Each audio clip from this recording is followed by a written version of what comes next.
Sejam bem-vindos ao nosso podcast A Verdade 369. A casa caiu para Lula e Alexandre de Moraes. O eleito presidente dos Estados Unidos, Donald Trump, decidiu usar sua influência contra o Brasil após as perseguições ao ex-presidente Bolsonaro. Quem está dizendo isso não somos nós, mas o Wall Street Journal, um dos jornais mais influentes do mundo.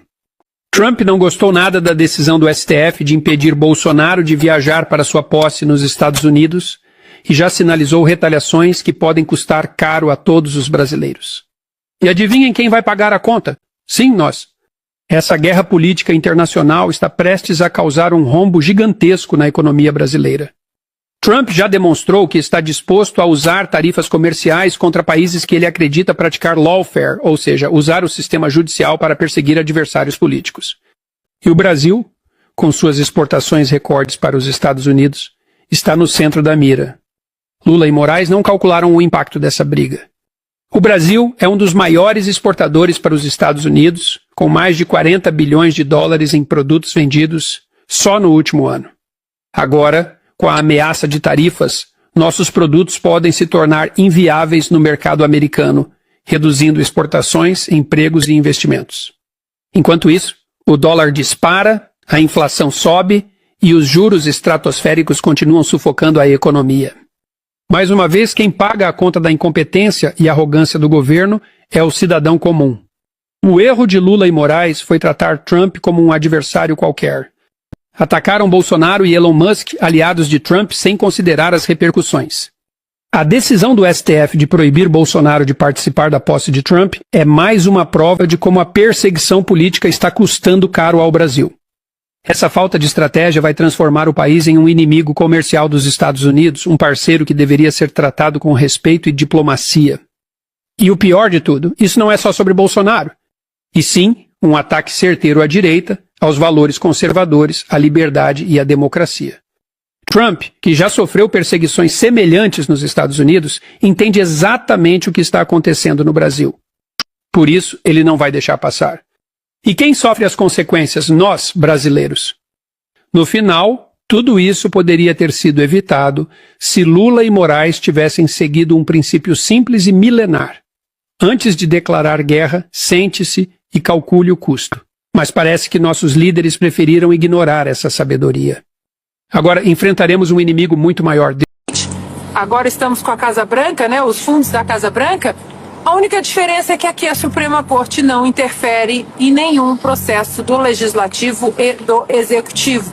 E aí, quando você explica essa questão, como a nossa Suprema Corte é ativista, é política, que está interferindo no Legislativo, no Executivo, interferiu no Executivo quando o presidente Bolsonaro ainda estava, né, como presidente do Brasil, aí dá um nó na cabeça das pessoas. Mas muitos deles, Paula, dão a seguinte resposta: Maria Salazar vem aí.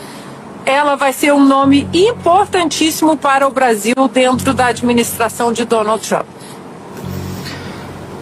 Ô, Ana, diga para o Ivan Kleber que eu também quero ouvi-lo sobre esse assunto, por gentileza, que acho que ele não está com ponto, não consegue me ouvir. Mas antes, deixa eu trazer aqui para a nossa audiência, porque a produção reuniu também a repercussão da ausência de Jair Bolsonaro nessa cerimônia de posse de Donald Trump, que ganhou destaque na mídia internacional. O fato repercutiu na imprensa dos Estados Unidos, da Europa e até do Oriente Médio. O jornal americano Wall Street Journal destacou que, apesar de Bolsonaro ser um dos principais aliados de Trump na América Latina e ter recebido um convite para o evento, o ex-presidente foi proibido pela justiça brasileira de deixar o país. Ainda nos Estados Unidos, o The Washington Post foi além e traçou o histórico de embates na justiça entre Bolsonaro e o ministro Alexandre de Moraes.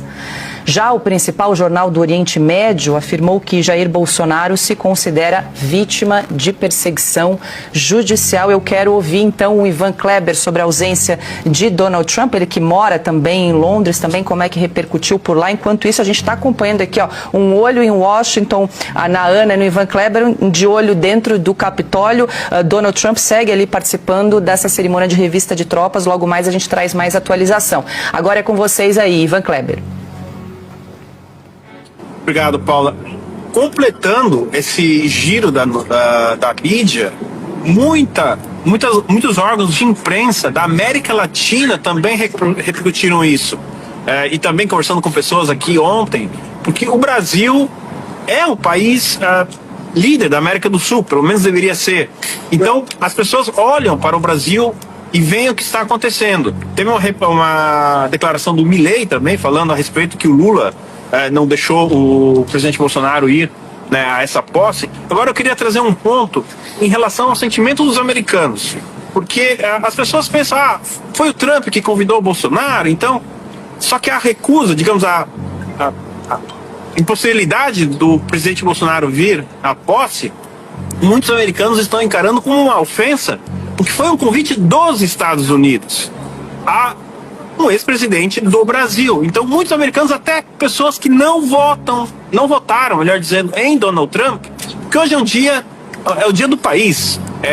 Política, embora seja a posse de um presidente, em alguns momentos deve ser deixada de lado. Então, eu percebi que existe um sentimento do americano dessa recusa, digamos assim, e de trazer a ofensa para o sentido pessoal, para o lado pessoal da coisa, não é? Então, eu observei muito essa repercussão na América Latina. A gente já tem outras questões também, que não é o caso aqui, mas da pressão que está acontecendo em cima do presidente Lula para que ele responda às declarações do Maduro, feitas semana passada, que as Forças Armadas brasileiras vão ajudar a libertar Porto Rico. Até agora, pelo menos que eu tenha visto, a gente não teve essa resposta. E nesse sentido também entra essa questão, então, da impossibilidade do presidente Bolsonaro vir aqui para posse. Eu ressalto muito essa questão que muitos americanos se sentiram, afinal de contas, é a posse do nosso presidente, por que ele não pode vir, né? Teve muito essa questão também.